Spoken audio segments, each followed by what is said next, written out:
In a busy city, a cheerful courier accidentally texts a grandmother instead of her daughter, triggering a cascade of blushes and laughter. The grandmother replies with recipes and blessings while the daughter's husband panics, convinced a scam is underway.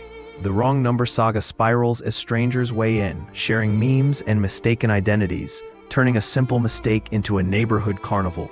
Meanwhile, the true recipient discovers the message trail and interjects with witty corrections that calm the storm and seal a quirky alliance.